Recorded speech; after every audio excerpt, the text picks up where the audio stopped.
शुभारंभ होने में, प्रारंभ होने में अब शेष 6 या 5 दिन बाकी है और परीक्षा की सप्ताह प्रारंभ है अन्य सप्ताह से पहले। तो आपको परीक्षा के सप्ताह पर ज्यादा ध्यान देने हैं। आप 10वीं के विद्यार्थी हुए और आपकी बोर्ड परीक्षा सिर पर है, मतलब बहुत नजदीक है। तो इसमें आपको कैसे पढ़ाई करनी है? तो इसके लिए सबसे पहले आपको कोई भी समस्या है किसी भी विषय में, तो उस समस्या को छोटे छोटे हिस्सों में बांट लें। एक ही बार में उस समस्या को आप दूर नहीं कर सकते। जैसे गणित विषय है, गणित विषय 100 अंक का है और कहा जाता है कि जिनका गणित में अच्छे अंक आते हैं तो मैट्रिक परीक्षा में कुल अंक उनका भी बहुत अच्छा होता है, क्योंकि गणित जो विषय है ज्यादा कठिन लगते हैं बच्चों को और ज्यादा कठिन है। तो कठिन में अच्छे अंक आ गए तो अन्य विषय में भी माना जाता है कि अच्छे अंक आ जाएंगे। और दूसरा है संस्कृत, हिंदी स्टूडेंट के लिए और उर्दू स्टूडेंट के लिए उर्दू। तो गणित विषय की तैयारी करने के लिए आपको क्या करना है कि अभी से लेकर परीक्षा अवधि तक आपको डेली प्रतिदिन आपको गणित का एक मॉडल सेट तोड़ना है। और जब मॉडल सेट जाते हैं तोड़ने तो उसमें आप चिन्हित कर लीजिए कि अंक गणित के प्रश्न, सांख्यिकी के प्रश्न, त्रिकोणमिति के प्रश्न, चाहे नियामक ज्यामिति के प्रश्न, समांतर श्रेणी के प्रश्न, इन सब का ऑब्जेक्टिव ना हमको कितनी आसानी से टूटता है। अगर वह आसानी से टूट रहा है तो उन सारे प्रश्नों को मिलाकर आप गिनती कर लेंगे कि 50 प्रश्न टूटते हैं कि नहीं, क्योंकि आपको 100 प्रश्न दिए रहेंगे ऑब्जेक्टिव और 100 में आपको 50 बनाने हैं, आधे बनाने हैं। तो अगर इन सारे पॉइंट्स और सारे टॉपिक्स से आपके 50 पूर जाते हैं तो दूसरे जो अन्य हैं जिसमें गुणा भाग से ज्यादा करना पड़ता है, ज्यादा समय लगता है, जैसे मेंसुरेशन, क्षेत्रमिति हुआ और ज्यामिति हुआ, ज्योमेट्री हुआ, तो उसको आप छोड़ सकते हैं। तो पहले आप चिन्हित कर लेंगे, पहले से ही आपकी तैयारी रहेगी कि हाँ परीक्षा में जाएंगे तो मैथ के इन चैप्टरों से जो प्रश्न आएंगे उसको सबसे पहले तोड़ लेना है और उसकी जो प्रैक्टिस है आपको बखूबी होगी, बेहतर ढंग से होगी, तो कर लेना है। तो इसके लिए क्या करना है कि मैथ के सारे जो चैप्टर्स है उनको अलग अलग भागों में बांट लेना है। अंक गणित, सांख्यिकी, क्षेत्रमिति, रचना, प्रायिकता, इसके बाद बीज गणित, इसमें बांट लिए और प्रतिदिन उन चैप्टरों से सब्जेक्टिव और ऑब्जेक्टिव के प्रश्न को तोड़ने और देखना है कि हमसे टूटता है कि नहीं। अगर टूट रहा है तो इसके लिए करना क्या है कि आपको ये आत्मविश्वास होगा कि इस टॉपिक से अगर कोई क्वेश्चन परीक्षा में आएगा तो उसको हम तोड़ लेंगे। और आप सच में परीक्षा में बैठोगे तो सबसे पहले आपकी निगाहें इसी प्रश्नों को ढूंढेगी कि अंकगणित के क्वेश्चन कहाँ हैं,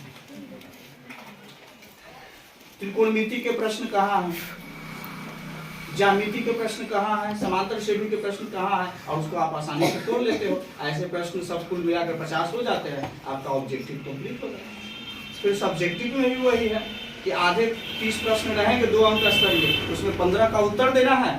तो इसी टॉपिक्स से जो प्रश्न आएंगे उसको आपको तोड़ लेना है, शेष को छोड़ देना है, जिसमें ज्यादा गुना भाग करना है, ज्यादा टफ है। फिर उसके बाद दीर्घोत्तरीय है, उसमें 8 प्रश्न आएंगे, उसमें से 4 का उत्तर आपको देना है।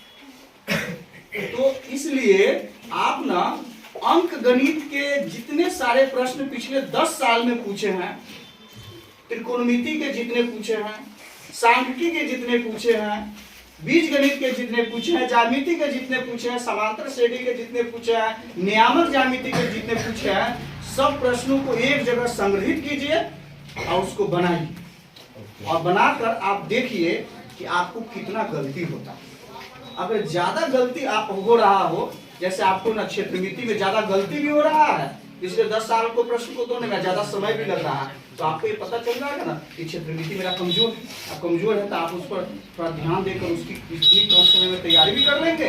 अगर आसानी से टूट रहा है तो आप एक पहले से मोटिवेट हो जाएंगे कि हम परीक्षा में जाएंगे तो क्षेत्रमिति के सारे प्रश्नों को तोड़ लेंगे। चाहे अंक गणित टूट रहा है तो अंक गणित के सारे प्रश्नों को तोड़ लेंगे, चाहे बीज गणित के सारे प्रश्नों को तोड़ लेंगे। इस प्रकार से कर लें, ऐसे आपको समय का भी अंदाजा हो जाएगा। अगर उसमें कमजोरी है तो उस पर तैयारी भी कर लेंगे। इस प्रकार आप गणित की तैयारी कर सकते हैं कि अभी से लेके एग्जाम अभी तक प्रतिदिन जो क्वेश्चन बैंक है उस क्वेश्चन बैंक में से अंकगणित, सांख्यिकी, बीजगणित, नियामक ज्यामिति, समांतर श्रेणी, इस सब के प्रश्नों को एक जगह एकीकृत करके, वर्गीकृत करके, समूह बना के और उसको तोड़ते रहना। अब आते हैं साइंस विषय पर। तो साइंस विषय में बीज गणित है, बायोलॉजी है सॉरी, और रसायन शास्त्र है, और उसके बाद भौतिकी है। तो इसकी तैयारी कैसे करनी है? तो आपको ना वही करना है, क्वेश्चन बैंक में जाने हैं, विद्युत धारा से ज्यादा चैप्टर आते हैं फिजिक्स का, तो उसको तैयारी करना है, उसकी एसआई मात्रा की तैयारी करना है और सिद्ध करना है, जैसे ओम के नियम को सिद्ध करना है, ऑस्टेट के प्रयोग को सिद्ध करना है, दर्पण सूत्र सिद्ध करना है, F बराबर R/2 सिद्ध करना है।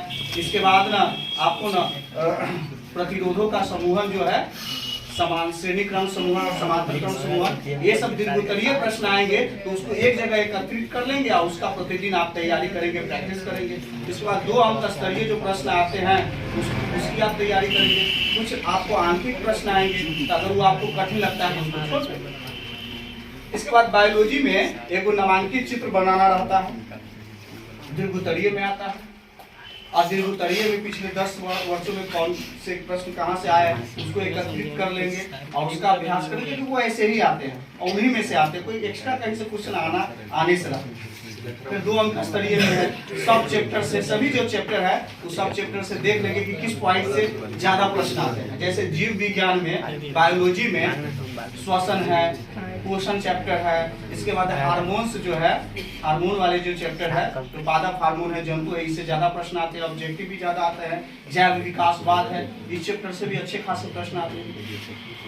तो उसमें ना कोई भी प्रश्न का डायग्राम भी बनाना सीख लेंगे, डायग्राम अगर आप बनाते हैं तो अच्छे अंक आएंगे। इस प्रकार रसायन शास्त्र है, रसायन शास्त्र में आपको ना धातु अधातु से और कार्बन और उसके यौगिक से अच्छे खासे प्रश्न पूछे जाते हैं, तो उसको एक जगह एकत्रित कर लेंगे। उसमें संरचना सूत्र है, इलेक्ट्रॉन बिंदु संरचना सूत्र है, इसकी तैयारी, क्रियाशील समूह है उसकी तैयारी।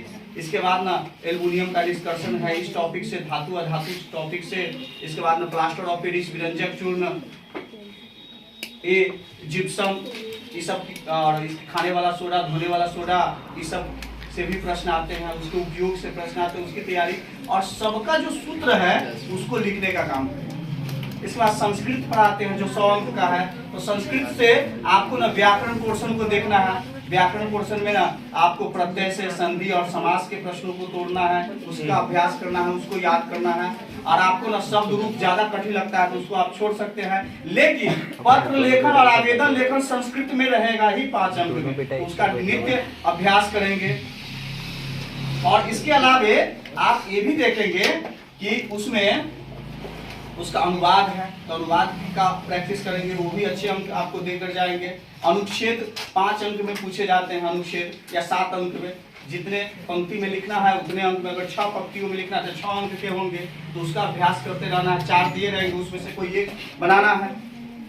और उसके बाद ना आपको संस्कृत के किताब से हिंदी की तरफ क्वेश्चन पूछे जाएंगे, जैसे व्याघ्रपति कथा के लेखक कौन है, ऐसे करके, चाहे मिथिला के मंत्री कौन थे, तो हिंदी में दिए जाते हैं कुछ, तो उसको याद करेंगे ऑब्जेक्टिव, क्योंकि इससे आप ज्यादा अच्छा साहित्य है, अच्छे अंक ला सकते हैं। हिंदी है तो हिंदी की किताब और व्याकरण दोनों से है। सबसे बड़ी बात है कि 20 अंक आपको उसी में से पढ़कर गद्यांश जिसको है उसी में आंसर देना है, तो ये आपका सबसे प्लस पॉइंट है। तो साइंस विषय और सोशल स्टडी में दिए जाते हैं।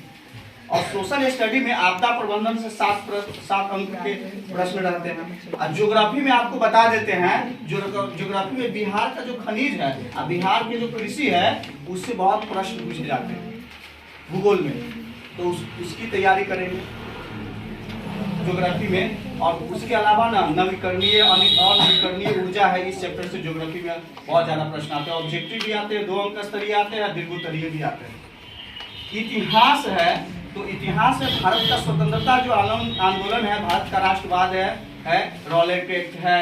इसके बाद ना आपको किसान आंदोलन है, चंपारण सत्याग्रह है, इसके बाद असहयोग आंदोलन है, भारत छोड़ो आंदोलन है, सविनय अवज्ञा आंदोलन है। अब इसमें गांधी जी का क्रांतिकारियों में क्या योगदान है भारत के स्वतंत्रता संग्राम में, ये और अम्बेडकर साहब का, ये इससे अच्छे प्रश्न आते हैं, तो इसकी तैयारी कर लेंगे। आप स्वतः क्वेश्चन बैंक में देख लेंगे। तो तो आपको क्वेश्चन बैंक और मॉडल सेट उससे आपको बेहतर तैयारी करने हैं, उस पर फोकस करना है, ठीक ना। और रणनीति यही रहना चाहिए कि किस टॉपिक से प्रश्न आते हैं उसका, उस टॉपिक का हम तैयारी किए हैं कि नहीं। आपको समुद्र उपछने से कोई बात नहीं बनेगी, उतना करने की जरूरत नहीं है। इतना मोटा ज्योग्राफी की किताबें हैं और कुछ ही प्रश्न आते हैं, है कि ना, कुछ ही कम ही प्रश्न आएंगे। राजनीति शास्त्र में स्थानीय स्वशासन जिसमें नगर परिषद है, पंचायत है, नगर पालिका है, महानगर है, नगर निगम है, इसके तारीख से प्रश्न बहुत आते हैं। और मुखिया के कार्य, नगर पालिका सरपंच के कार्य, इससे भी प्रश्न आते हैं।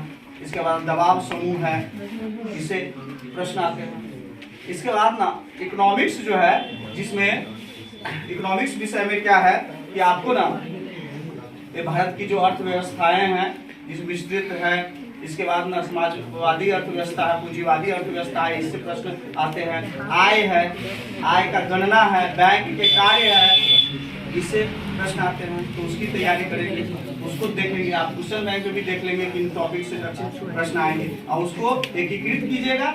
टॉपिक को सिर्फ चिन्हित कीजिए और इतना मन में हौसला लेकर चलना है कि इस टॉपिक से हमारी तैयारी हो चुकी है और मन में आत्मविश्वास को रखना, एक बेहतर ढंग से आपको परीक्षा देने हैं। और इससे क्या होगा कि आपको सारे विषयों में अच्छे अंक आएंगे और अच्छे प्रतिशत अंकों से आप उत्तीर्ण होंगे। लेकिन क्वेश्चन को छोड़ना नहीं। परीक्षा में 3 तरह के क्वेश्चन आएंगे। एक जो बिल्कुल आपको आते हैं, एक आता भी है और नहीं आता, एक बिल्कुल नहीं आता। तो बिल्कुल नहीं आता उसको छोड़ देने। जो आता है और नहीं आता है उसको बनाने से पहले जो आ रहा है प्रश्न पूरी तरह से उसको बना लेना। जब उससे आपका ना पूरा पूर्ति हो जाए तो जो आ रहा है और नहीं आ रहा है उसमें जाना है। और ऐसे प्रश्न को नहीं आप टच करेंगे जिसमें ज्यादा गुणा भाग करना पड़े और ज्यादा लिखना। जिसको अपने मन से लिखना है वैसे प्रश्नों को आप लिख सकते हो और अपनी भाषा में लिखना है। इस प्रकार से आप परीक्षा की तैयारी अभी से लेकर परीक्षा के सप्ताह तक करना है। जिस दिन जिस विषय की परीक्षा होगी उससे एक दिन पहले ना उस विषय के मॉडल सेट को तोड़िए और टाइम टेबल का कैलकुलेशन कर लीजिए कि हमको इतना समय लग रहा है। और फिर वहां पर जाएंगे तो आपको पता लग जाएगा कि 5-10 मिनट ज्यादा लगेगा, कोई बात नहीं। अगर टाइम का कैलकुलेशन आपको नहीं रहेगा तो आप सब कुछ जानते हुए भी आपको अफसोस होगा मैंने इतने सारे प्रश्न छोड़ दिए। और प्रश्न छोड़ना बहुत गलत बात है। इसे आप अंक से हाथ धो बैठे। दीर्घोत्तरीय प्रश्न को अच्छे तरीके से आप ठीक है ना।